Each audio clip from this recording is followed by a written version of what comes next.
Hello, welcome to Knitting Nicely. Today we're going to learn how to do a C4. That is a cable with 4 stitches that crosses from the right to the left in the front. Here we go.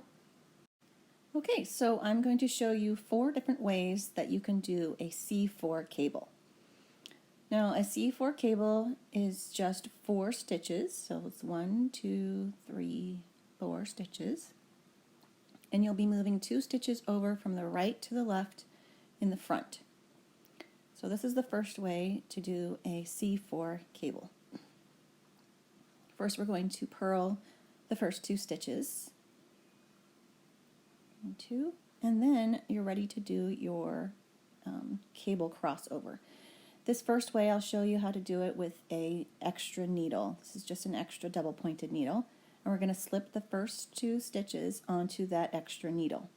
Then we're going to move it out of the way and then knit the next 2 stitches. And we're going to keep those 2 extra stitches in front and then put those stitches back on our left needle. Just slip them right over.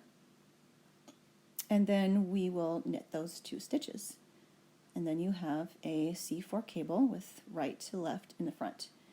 Now we're purling the next 2 stitches. Okay, so now this is the second way to do a C4 cable. This is with a special cable needle that's shaped like a U. This is my favorite way because it keeps the stitches nice and safe. They won't slip off. So slip those first 2 stitches onto the cable needle, turn it around so the stitches are nice and neatly secured. Then knit your next 2 stitches. Then move those 2 back over to your left hand needle. Just slip them right over, just like you did with the first way, the first method. And then you'll knit those 2 stitches, just like we did in the last method. That is my favorite way, just because it keeps the stitches nice and secure and it keeps them out of the way. Okay, now there you have your first 2 cables, C4 cables, going from right to left in the front. Now I'm going to show you 2 more ways, but I've got to knit a few rows in between, because with cables you can't just knit every right side row into a cable. So the way I determine whether it's time to do another crossover cable is I count the stitches between my crossovers. So I've got the first stitch here, then I count. I'm going to count 1, 2, 3, 4, 5, 6, 7.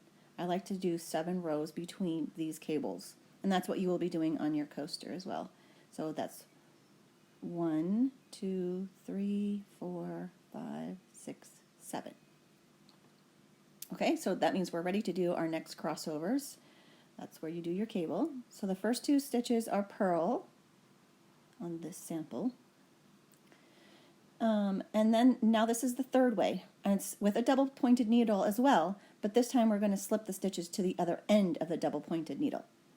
So we slip them to the middle, knit the next 2 stitches, and then instead of slipping them back to the left needle, we're just going to slip them to the end of the double pointed needle and use that double pointed needle to knit them. So we got to move our working yarn around so it's not going around the other needle, and we'll just knit off the end of our double pointed needle. Oop, get back on there, stitch. And there you go. And then we just drop the double pointed needle and go back to our original. We're going to move the stitches back up to the end, and we're ready to finish our row. Okay, and then this is the fourth way to do a C4 cable. This one is the most scary for me because you just slip the stitches right off the end and don't secure them in any way. Some people like to do this because it eliminates the step of an extra needle. It's a little scary for me because you have to do these 2 stitches very loosely so they don't end up pulling out and unraveling the 2 stitches that you dropped. But it is a possibility to do. Some people love doing it this way. So then you just slip those 2 that you dropped back onto the left-hand needle, and then you knit them. All right, so now you know how to do a C4 cable. Front, left to right cross. There you go. I hope you enjoyed watching this video, and I hope you can join me again soon.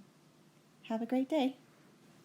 If you are enjoying Knitting Nicely's videos, you can push the like button, and don't forget to subscribe so you can get all the great knitting tips. Have a great day.